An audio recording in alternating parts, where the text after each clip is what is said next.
All right, it's your lucky weekend here. So I'm going to post another video. This is kind of a things to do and not to do. So I induced a short this morning. I've spent the last 2 hours trying to isolate it. So I thought I would do a quick jab on wiring. So first thing I'll start with is kind of the stuff I work with.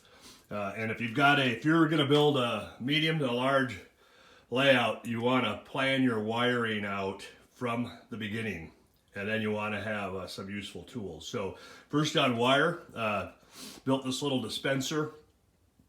It allows the wire to kind of come out easily, allows you to sort your wire. So I'm on lens scale, so recommend 20. I use 24 gauge solid core feeder wires. That's the other thing. I do solid core on my feeder wires and small wires. So this is all feeder wires. I was doing some 22 gauge. I went to 24 just because it looks better on the rail. But so for under layout, I would recommend keeping. You could go to 24 gauge for connecting stuff underneath. But these are feeder wires. These all my frogs. Pick a color code. So my frogs, all my frogs. On my hand, I do hand laid turnouts. So all my frogs have 24 gauge feeder wires for the frog. So these are just for frog. And then I've got some black wiring because every once in a while you get a component that's wired in red and black instead of red and white. And so if you're extending the wiring, I keep some black wiring around.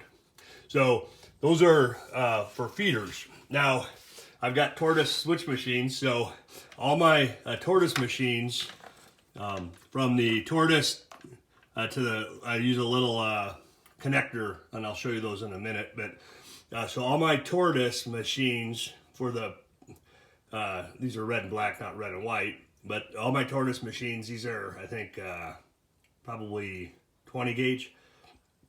So I use these on every tortoise machine when I solder them. I cut them 8 inches long, all the tortoise wires, pre-wire on my tortoise machines, and this is what powers the switch, and then ground, and then I use 14 gauge bus wires. So and then red and white. Now this is what I get this right off Amazon. 14 gauge Ventexco. They're silicone, and they're not solid core. They're stranded wire and they're silicone coating, so they're very flexible. I would recommend not using any large like 14 or 16 solid core wire on your layout because bending it and pulling it through holes that you've drilled in your bench work is a pain.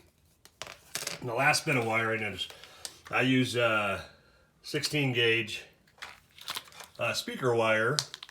I just get this off Amazon. I use 16 gauge speaker wire. If you get 18 gauge, you probably could go with 18 gauge a little better. But this runs from all my panels to the tortoise switch machine. So when you plan the wiring out underneath, one of the things that's why I would recommend in the beginning, come up with a wiring standard and wiring code. And then I've got some Digitrack. I use the standard phone jack wire. But it allows you to isolate wiring, allows you to know where wiring goes, and so forth. So other indispensable tools are a light for underneath the layout. So I've got these. I got a Home Depot. It's got uses a rechargeable battery, which is nice because it's one less thing to plug in. Your standard soldering iron. So I just went with a Weller, with normal tip. I built this. I don't use the upright spring. A lot of times you get a soldering iron holder and it sits upright. This is a lot more stable. Recommend something like this as opposed to the normal one. You've seen them with like the spring and they have a sponge on them. If they're upright, it gives the soldering iron a higher center of gravity.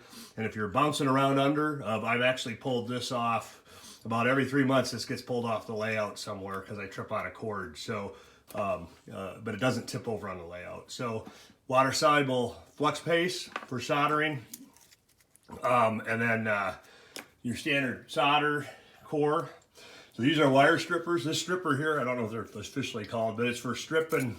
The 14 gauge wire allows you to strip the wire in the middle. It kind of pulls it apart. So where I connect feeders to the bus line, this is what I use to create the gap. Standard strippers. I use small wire clips, just allows you to maneuver better. I use these plastic clips to, if you're trying to isolate wires on a layout and you're working with a specific wire, after you get a bunch of wires out there, it gets hard to remember. So I can just, if I'm working a wire, I can clip this on the wire. If I walk away, come back, it identifies the wire. Electrical tape, I am going back, and I don't isolate or insulate all my feeder connections unless they're close to another short potential. So that was kind of one of the problems I ran into this morning. I'll cover that in a minute. And then this is a liquid electrical tape. I'll put this on. It's kind of messy. Jury's out on it. You know, I've got a lot of stuff under my layout, so if you start using this, you can drip. Standard wire, thermal wire wrap. So anytime I join feeder wires or anything under layout, I insulate it with these. And then I use a lot of terminal strips, and I'll show you what they're for. But all my bus wires, I run out to terminal switches across the layout into sections. And what that does, allows me to isolate a section. So like this morning, I had a short, been working on it for about an hour, couldn't figure it out. I was able to go to the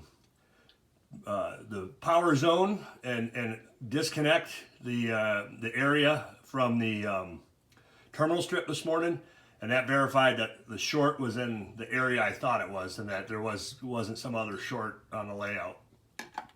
And then I use these small terminal strips. So all the tortoise machines, I cut these down. You can cut them. You can get these on Amazon, but they come in 14, I think, a 10 AWG. So I use them. You can cut them into 4s and 5s. So I use these for every tortoise. I have cut them down to 5, and so all the wiring that goes to the tortoise machine for the frog and everything, the feeders come into here, and those speaker wires join up with that other black and red wire I showed you. So I use a lot of these under the layout, and then these are just kind of standard joiners. These go with the terminals, and then this is if I'm splicing in 14 gauge wire into a bus, like breaking out sections for feeders, I use these to connect the feeder wires to each other, the bus wires, to each other. So get these on Amazon. And then most importantly is a label maker. So I label, I print out a lot of labels and label wiring as you go along. So bus wires, and then if you have primary bus wires, I'm using power districts, and then I'm using a PM42, which further breaks it down into 4 sub-districts. So all the wiring for the sub-districts labeled. I've got a wiring code I use. So these are pretty indispensable for labeling things. Every tortoise machine gets a label also. So now this is what you're gonna run into. Here, let's get this trusty light going. But so I've got a large layout. This is kind of coming into the yard throat. So a couple things is you design your layout. You've got to make sure you got room for your tortoise underneath, and your tortoises are not going to be in a cross member. So, but you can see there that this has got 7 tortoise machines under here. So as you do 7 tortoise machines, 5 wires each, bus wires, feeder wires, you start getting a wire jungle. So one of the things I would recommend underneath is if you can, so for instance, if you're running wiring to your tortoise from a feeder wire to your from a feeder wire to your tortoise from a bus, I would recommend buying paired wire. So if you have, for instance, if you have 22 gauge red and white paired wire, that cuts down almost in half all the wiring you have under here. So the other thing is access holes to get wiring through panels. I thought I drilled enough. I drilled 3 or 4 per. I would recommend figuring out what you need and then doubling it. So as you start laying wiring in, you'll need the flexibility.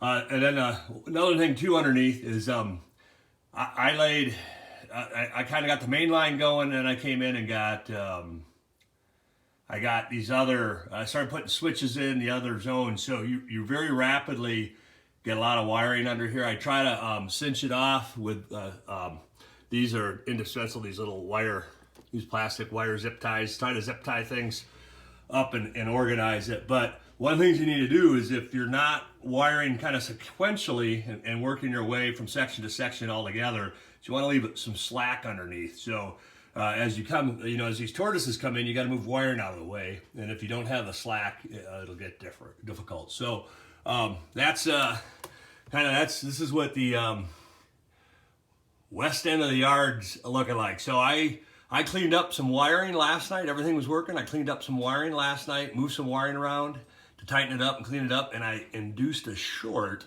And so it took me about 2 hours to find the short. I finally found it, so now I'm kind of working my way back and reconnecting feeder wires, bus wires, and so forth. Another thing I do, and I kind of did it yesterday, is anytime I put a section or something new in and I hook a feeder wire up, I leave the power on, and so if you introduce a short with Digitrack, it'll let you know right away. So I had everything working last night, and then like I said, I cleaned up some wiring afterwards, and I induced the short afterwards, and then spent the morning trying to find the short. And then the last thing I'll show you is this is my west end panel. Kind of goes with wiring. Okay, so as you put toggle switches in for tortoise, you very quickly you can get a wire mess. So I use this is 22 gauge in here. You probably can get away with 24. And then I still got to do some cleanup. I got some switches I'm putting in, finishing this west end of the yard. So that'll, as I put those switches on, I'll clean this up and I'll do the final cleanup. But here's more of those terminal switches. So every switch is labeled. These are West 7, so it's the west end of the yard, switch 7. So there's also on the back here, there's a number 7. And then that allows me to keep track of the wiring. And then here's all that speaker wire in the back. So everything, with a label. So as you try to isolate problems, so forth. So that's a quick blurb on wiring. I'll do some stuff on Digitrack later, but I needed a break from after getting my rage up over that short. I thought I'd cool off with a video.